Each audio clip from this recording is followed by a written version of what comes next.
Plane અકસ્માતમાં 12 તારીખે નિધન થઈ ગયું, એ આપના શું થાય?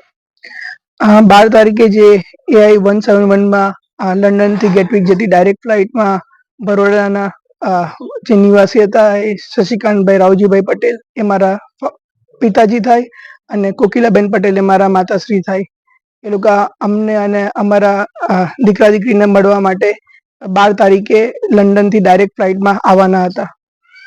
તો આજે 12 તારીખે લંડનની ફ્લાઇટમાં એ બેઠા અને પછી તરત જ આ ઘટનાક્રમ થયો અને બધાનું નિધન થઈ ગયું. એમાં DNA ટેસ્ટ માટેની પ્રક્રિયા તો તમારા પરિવારમાંથી થઈ જશે? હા, એ દિવસે અમે સાંજે લંડનથી જેવા ન્યૂઝ મળે અમે બે ભાઈ નીકળી ગયા UK થી ઇન્ડિયા આવવા માટે. પણ એના પહેલા મારા પપ્પાના DNA માટે મારા નાના કાકાએ એમનું DNA સેમ્પલિંગ અમદાવાદ સિવિલમાં આપી દીધું હતું, અને મમ્મીના માટે મારા મામાએ પણ એ દિવસે 8 થી 10 ની વચ્ચે 12 તારીખે રાત્રે DNA નું સેમ્પલિંગ આપી દીધું હતું.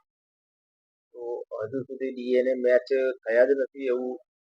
હા, એટલે અમને જણાવ્યું હતું કે બધાનું એ લોકો DNA પ્રોસેસિંગ કરે છે, અને જેમ જેમ જેનો મેચ આવે છે એ બધાને અમે કોન્ટેક્ટ કરીએ છીએ.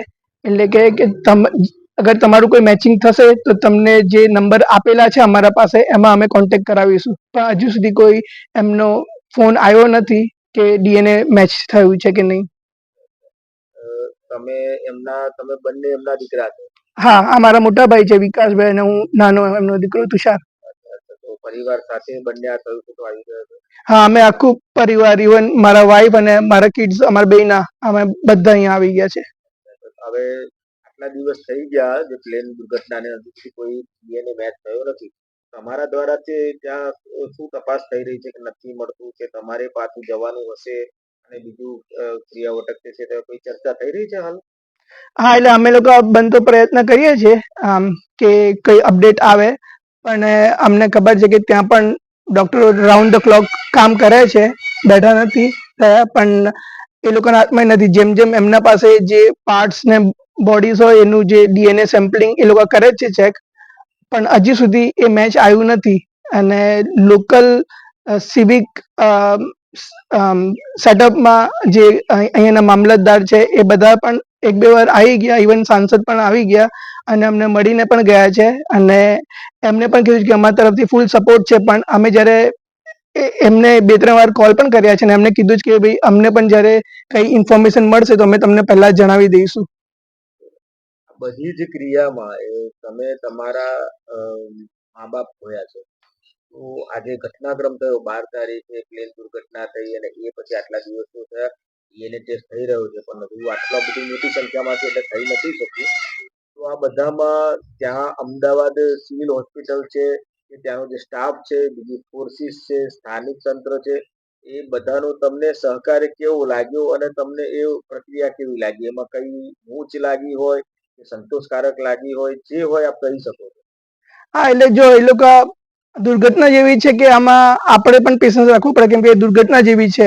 આ રેગ્યુલર આવી દુર્ઘટના નથી, કેટલા વર્ષો પછી આવો ક્રેશ થયો છે, અને અનફોર્ચ્યુનેટલી અમદાવાદના અને ગુજરાતના નામ ઉપર થયો છે. એટલે ગવર્મેન્ટ પણ બધી રીતે સરકાર આપે છે, પણ સિચ્યુએશન જ એવી છે કે એમાં આપણે પણ ટ્રાય કરીએ છીએ, પણ એ લોકોના હિસાબથી બધું એ લોકો કરે છે, પણ અનફોર્ચ્યુનેટલી અમારા ફેમિલીનું DNA મેચ નથી થયું. એટલે ઘણા ફેમિલીઝ છે, હા, ઘણા ફેમિલીઝ છે એવા છે કે જેમના DNA મેચ થયા નથી, થયા છે તો જેમ એ લોકોના પરિવારમાંથી જાણવા મળ્યું તો કોઈ એક બોડી પાર્ટ જોડે થયા છે, આખું બોડી મળી નથી. એટલે આ પરિસ્થિતિ તો વિકટ છે. તો હવે તમે આટલા દિવસથી આવ્યા છો, તમારા ઘરમાં દુઃખની ઘડી છે, તો તમે પ્રશાસનને કે ગવર્મેન્ટને કે સરકારશ્રીને એ શું કહેવા કે શું વિનંતી કરવા માંગશો આ વિષયમાં?